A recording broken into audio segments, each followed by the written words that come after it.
living in a time when many of our fellow citizens are facing injustices, even threats to their lives, that nobody should ever have to deal with. If you're a black kid and you knock on the wrong door to meet a friend, you could be shot. That just is a fact. It just happened. And our guest today, Dr. Pamela Gurley, has something to say about that.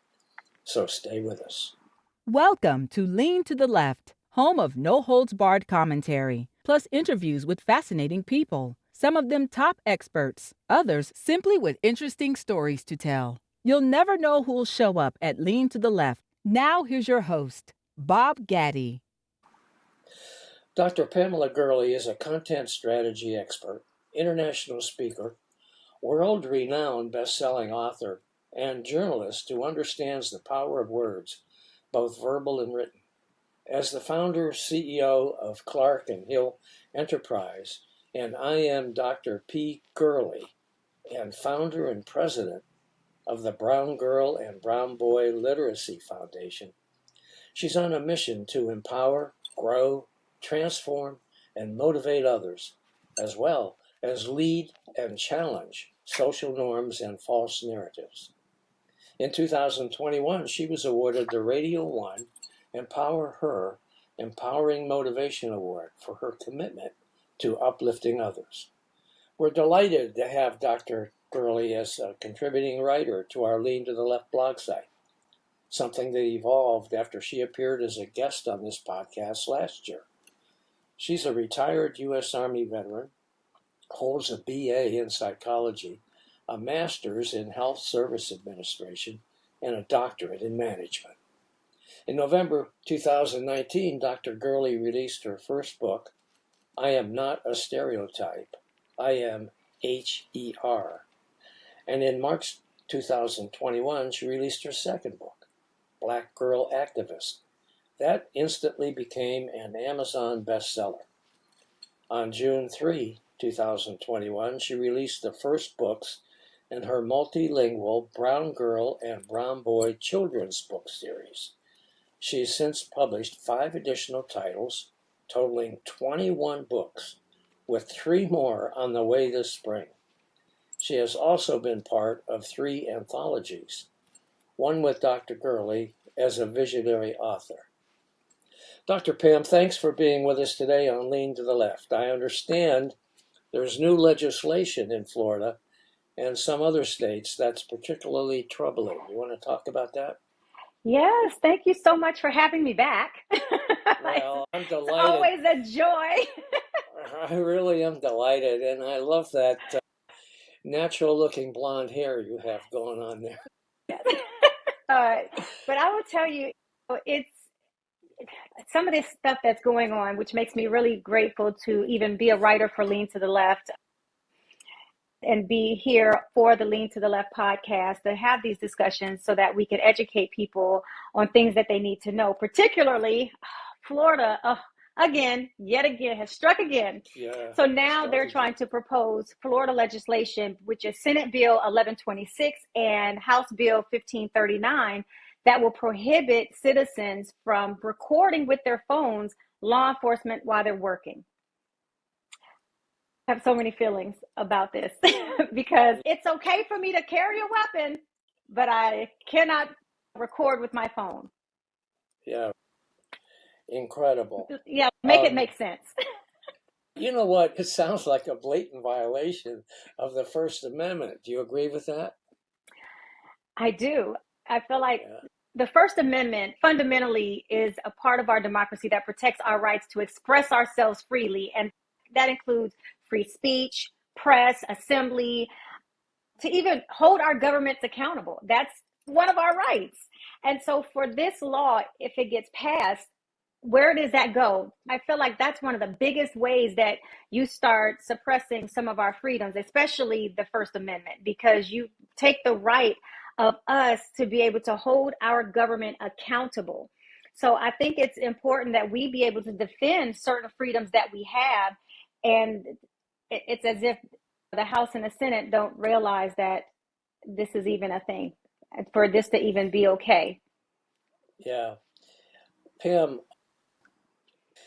Is this going on in other states besides Florida? I've not seen it, but my concern is not it as a bill, not as a physical Yeah, bill that's being passed, not that I've seen. And maybe yeah, it's because Florida is such a hot spot for all the craziness that they are trying to do. But when it right, comes to, if this bill passes, I'm afraid that what might happen is that other states will follow suit. That's the right. biggest fear, that if this passes in Florida, who's to say North Carolina, South Carolina, Georgia, Florida, all of these hot zone states that have covered up things with police brutality. So I want to make sure I understand this correctly. For example, the George Floyd incident, the person that videotaped that, if this bill was passed in his state, could go to jail for 5 years for shooting that video Or be and fined. or be fined. Mm-hmm. Okay. Or probably both, depending on Yes, the or judge. both. Yes. Yeah, yeah, yeah, yeah. We all saw that video, and it struck a chord in people who care about people being treated fairly. We would not have seen that video. It wouldn't have existed if this law had passed. So the whole George Floyd thing, that consciousness that it struck in people, would have not have had the impact that it's had. Correct. The other thing is, what I would love to really read this entire bill, because what will happen is, even if it was passed and somebody recorded and said it's worth being fined, it's worth me doing jail time, will it be admissible in court? So I'm no legal eagle, but I'm definitely not stupid when it comes to Yeah, politics. I've yeah, worked around for the federal government for a very long time, enough to know how to read law. I have to read it for my job, for what I was doing. And while I'm not an attorney, there are things that are admissible in court, but then there are things that can be upheld. So if somebody records and say, you know what, I can be fined, I'll do the jail uh-huh, time because it's the right thing to do as a citizen, and I am still upholding my First Amendment. So that's going to be that gray area anyway, because as soon as it goes to court, but now if an attorney sues and they win, will it still be admissible? That's going to be the thing. yeah. Talking about court, this is witness intimidation at its highest point, I think. Yes. You're telling people you can't go do that, and if you do, you're going to go to jail. You say, some people might say, well, it's worth it, but now you've got a record. It affects your whole life. That one act of patriotism that you're trying to do, it affects your whole life. It will, unless you get a good attorney, because you're still violating. Even though the law says one thing, you got another law that say you can do it. It's your First Amendment to hold the government accountable. I even think with witness intimidation. I'm gonna play devil's advocate here, because this is what I laughed at whenever I look at this. When people say, "Oh, it's witness intimidation," and I've written about it and I talked about that. But what they have whistleblower laws in place, and Right, they have whistleblower protection laws. Isn't that the right. same thing? If I'm recording and I'm sending this in because I am saying this person overstepped their boundaries of what their duties were, am I not then a whistleblower? Do I not have whistleblower laws to protect me? That's a really good point.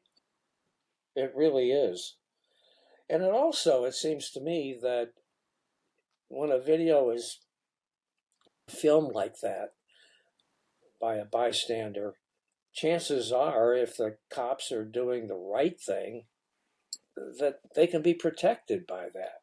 So it's not all bad for the cops to have, unless they're doing something they shouldn't be doing. Correct. Yeah, Yeah.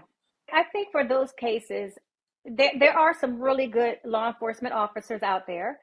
And then there are some bad apples. But I think that, for example, body cameras. So it's okay for them to record themselves, but we can't record them. Wouldn't it be filming the same exact thing?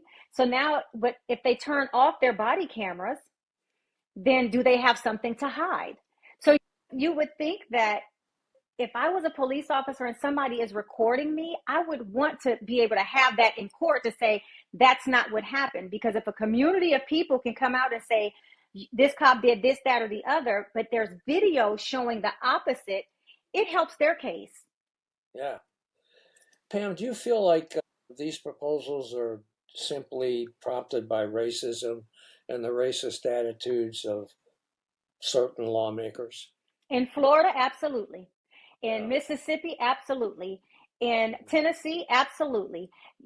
And I say that because if you look at some of the laws and some of the things that they are saying in those southern states, it's like you think you're watching something from the 1940s and 50s and 60s where people, oh gosh, it burns me up because they're having conversations about wanting to have where lynching should be made legal again.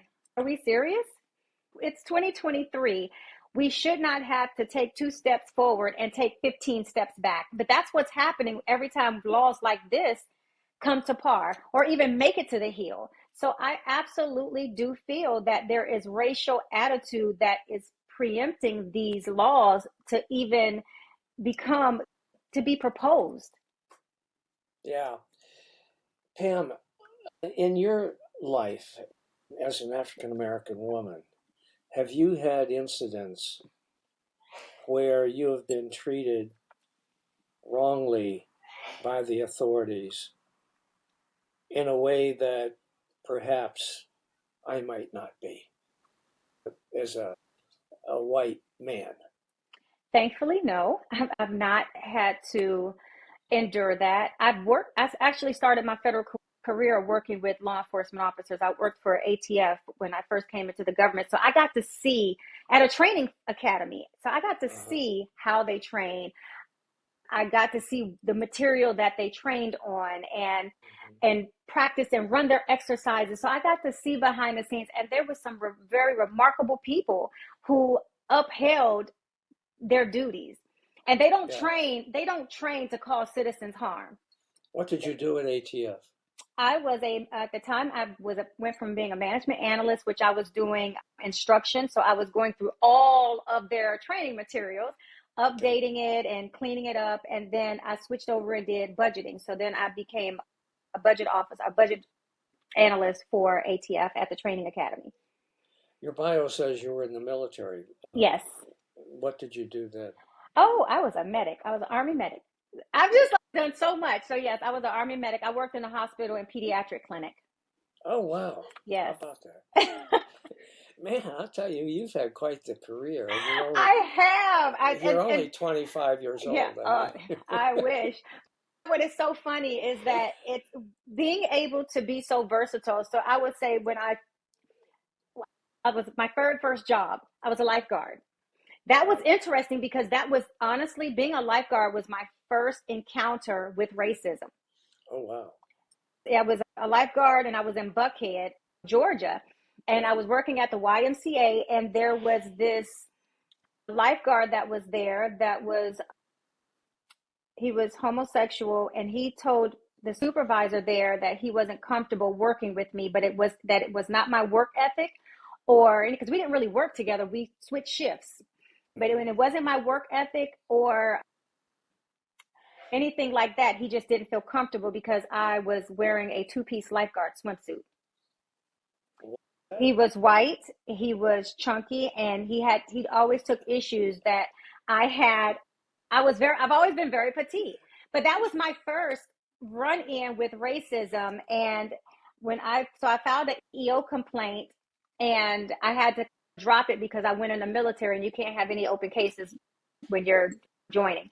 So I was like, but that was still like an eye opener. Was like, wow, this is different. I never encountered that. And growing up a military brat, you would think you would, but never like that. Not so blatant anyhow. How old were you then? I was, 20. I was Okay. like 20 or 21 years old. Okay, so you filed a complaint with the Yes. government? No, this was with the YMCA. I had an attorney. I went to an attorney to file an EEO complaint. You didn't take any prisoners, did you? I never have, and I still don't. 20 years old, she's taking the people to court. And it didn't even get to that because I already had just talked to an EEO attorney because the fact that you will be told that it's not your work ethic or your job or my job performance. That's what they said. It wasn't my work ethic or my job performance. I was a lifeguard and a swim instructor. What was I really doing other than sitting there? And I had the boring shift. I had to be at work by 6 a.m. and I worked until 1 o'clock. Nobody in Buckhead other than old rich white people and wealthy people were coming there. So who was I really like offending? Yes. So it was very interesting. All right, so walk us through. So you were in the military. Yeah. I joined the military. Yeah, in the Army. Yes.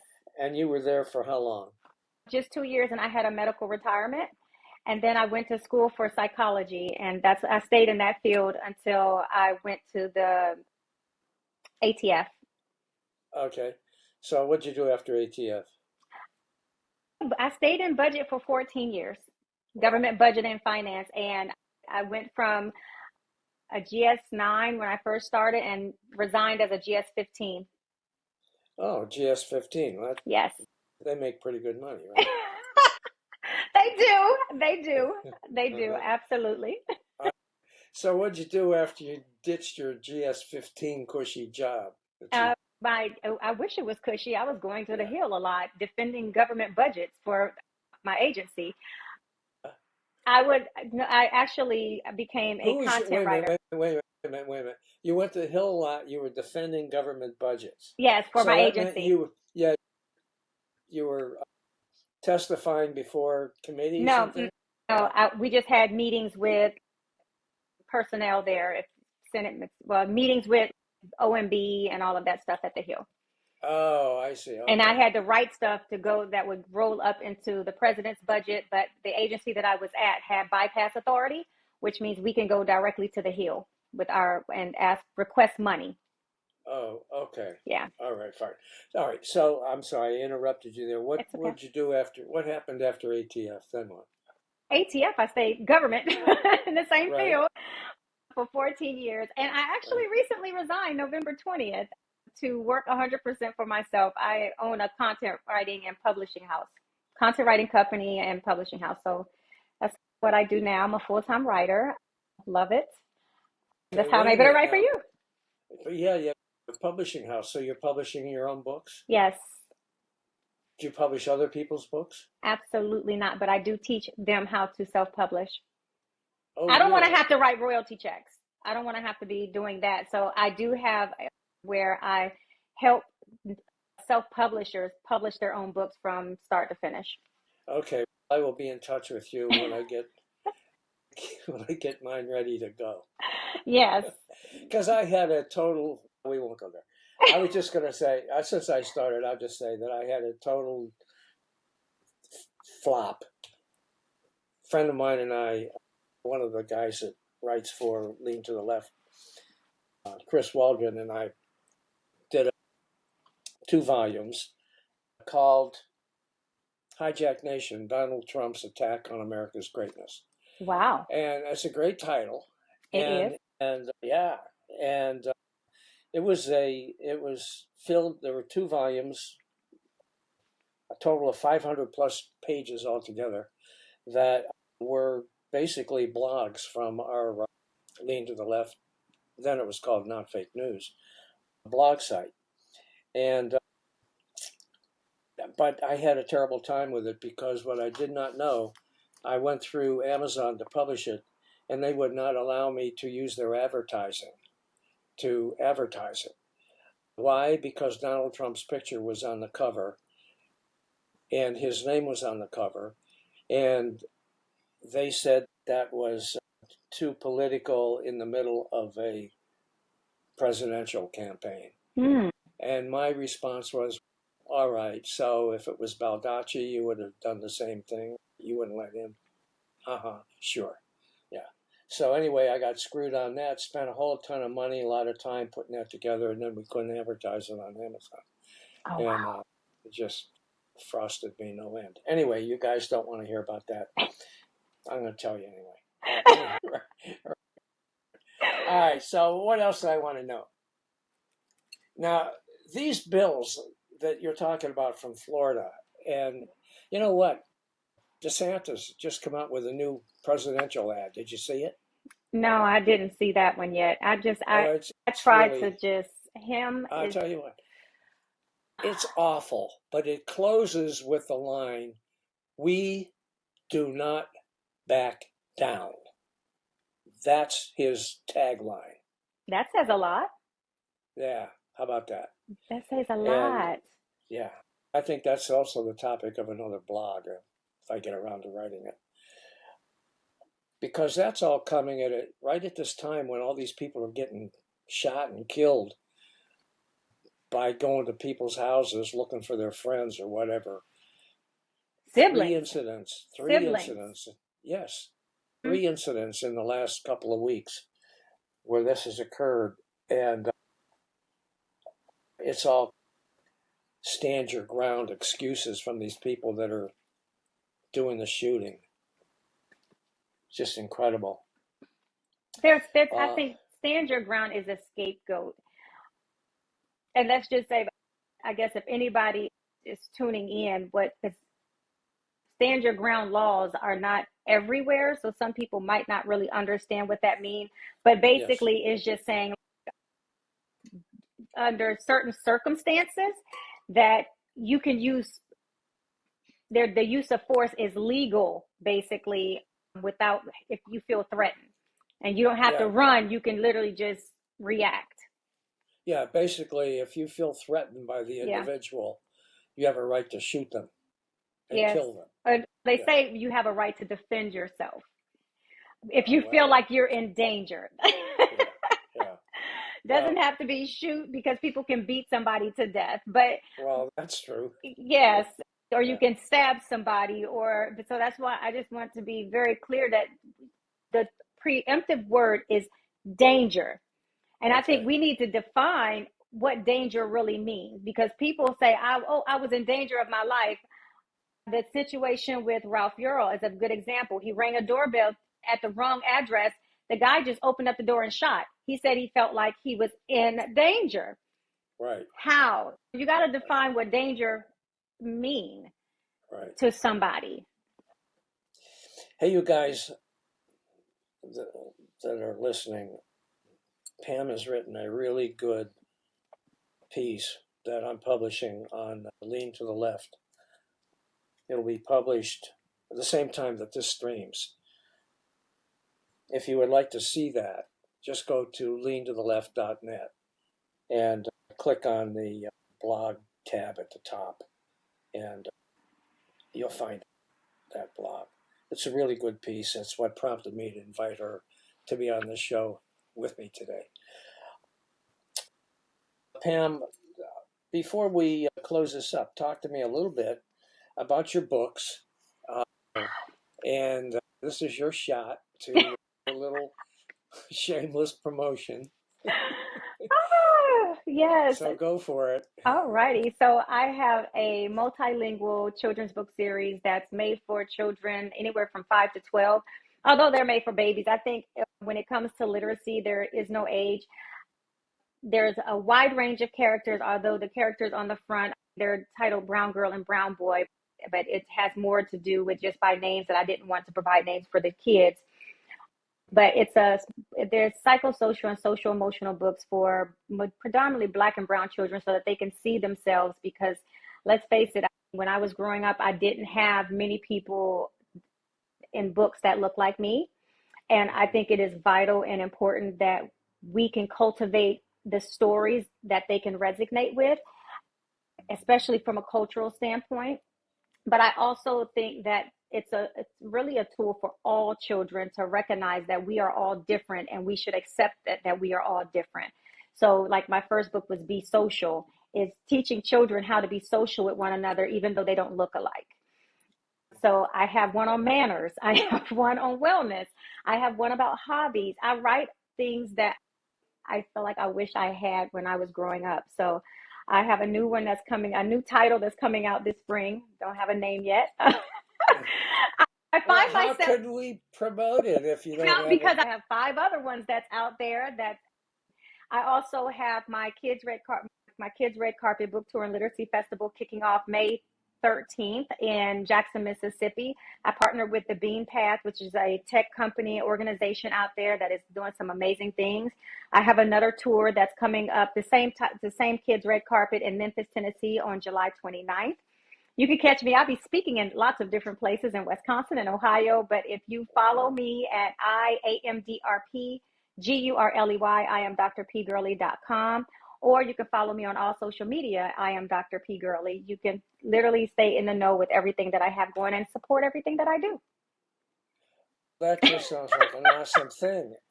And I got to tell you what, I got to take some lessons from this young woman because she's really got it together for sure.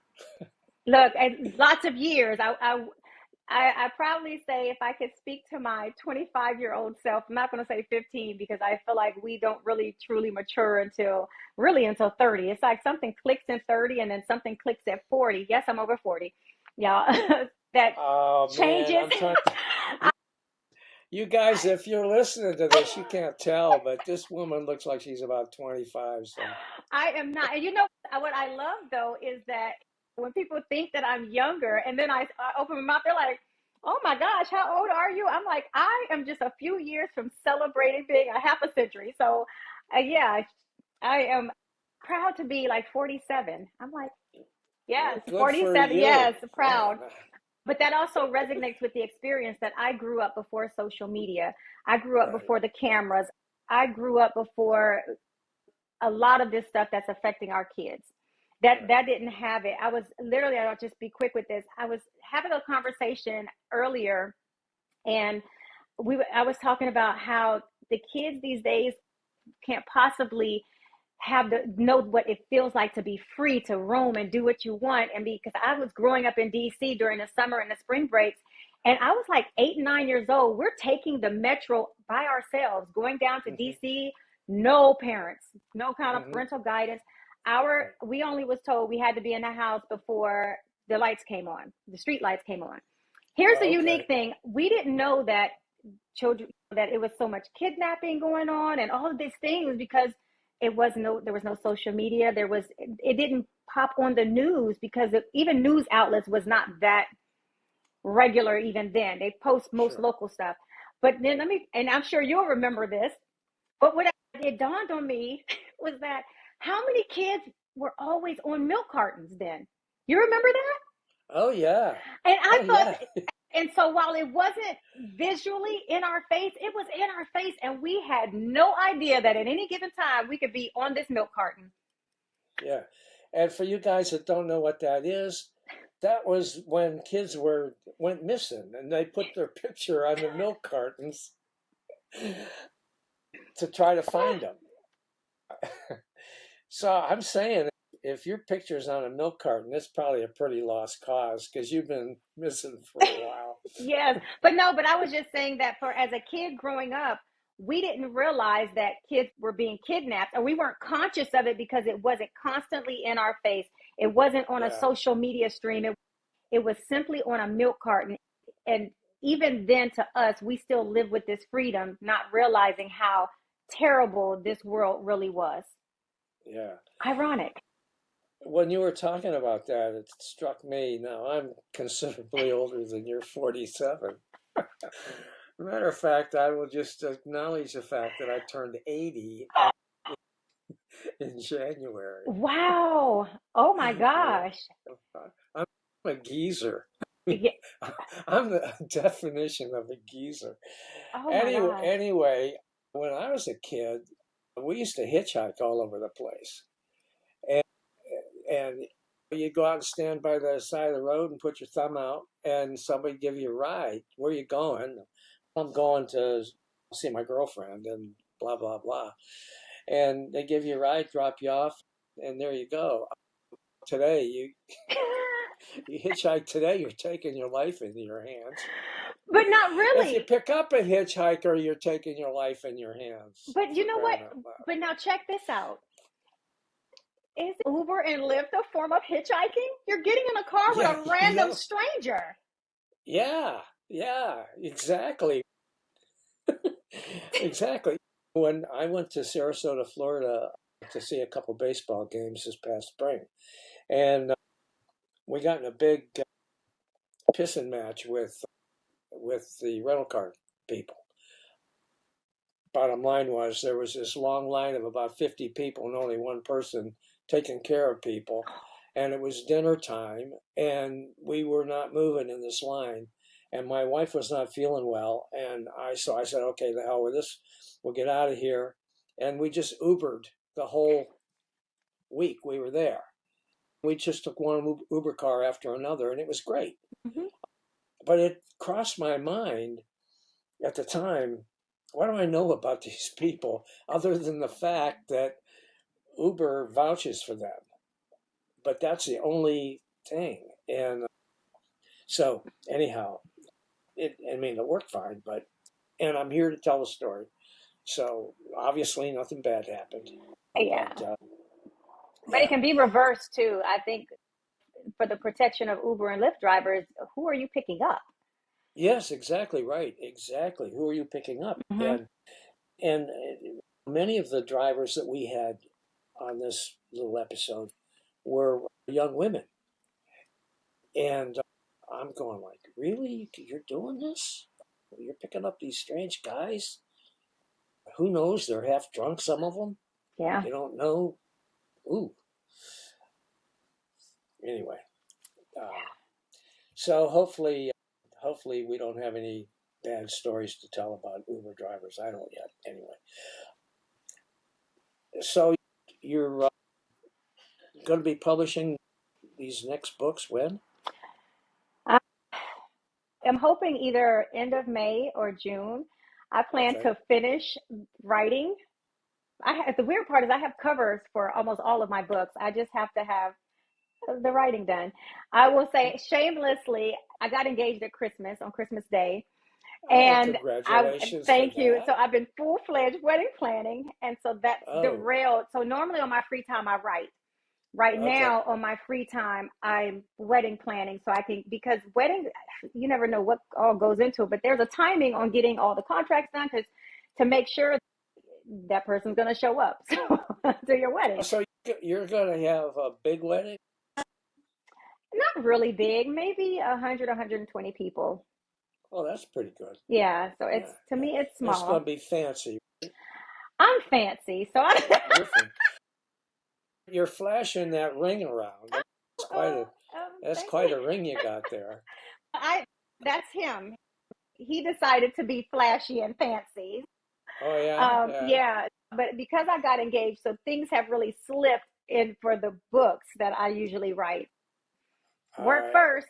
And all right. Is this your first time around on the marriage parade? no, but on the wedding, on the actual, I've never ever had a wedding.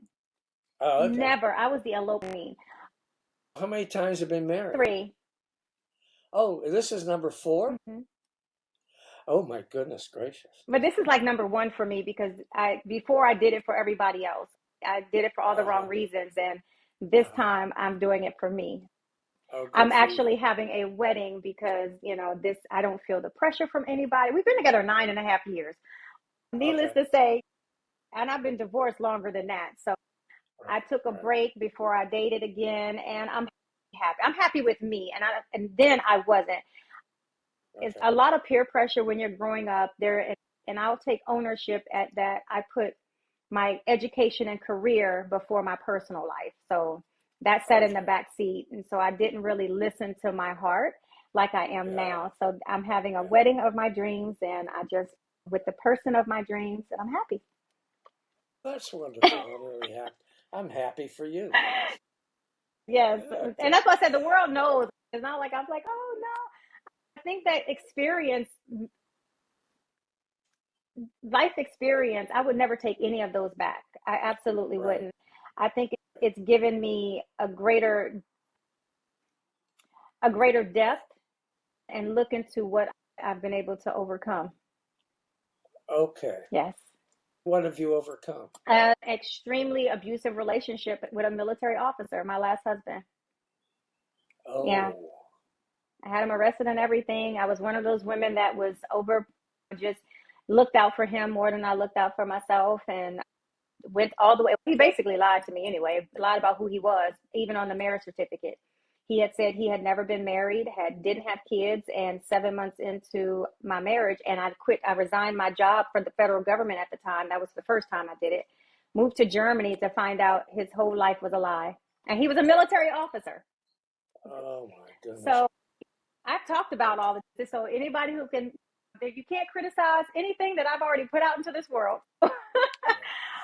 But yeah.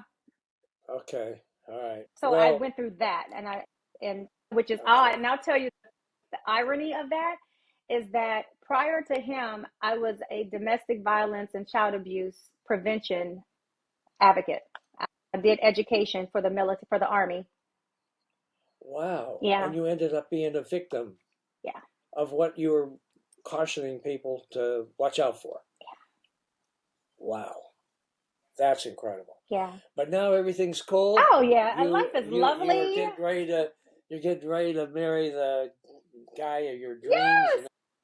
And everything's going to be happy, and you're gonna write a book about happy times or something. I write about happy stuff though. That's what my kids' books are for. Good. Well, I would tell you guys, if you haven't seen her stuff on the Lean to the Left blog site, you should check it out. She usually writes once a month, generally around the first part of the month, although sometimes not, because we don't have deadlines at Lean to the Left. We probably would do better if we did, but we don't. And so we're just happy to be able to share her work with you guys. Thank you, Pam. Great talking to you. Thank you so much. Always a pleasure. Always. Guys, I hope you enjoyed this Lean to the Left video and that you learned something as well. Please come back on a regular basis and check out our interviews with guests on topics that I hope you find interesting, entertaining, and enlightening. And you can check out the schedule of upcoming shows, guests, and topics at podcast.leantotheleft.net. You can also subscribe to our audio version there or to our video shows here at YouTube. And follow us on social media, Facebook at the Lean to the Left Podcast, Twitter at Lean to the Left 1, Instagram at BobGaddy_Lean to the Left, and TikTok at Lean to the Left. Our goal is to be informative and entertaining as we and our guests comment on the latest developments in the news and about the social issues that concern us all. This is Bob Gaddy signing off for Lean to the Left. Thanks for sharing your time with us.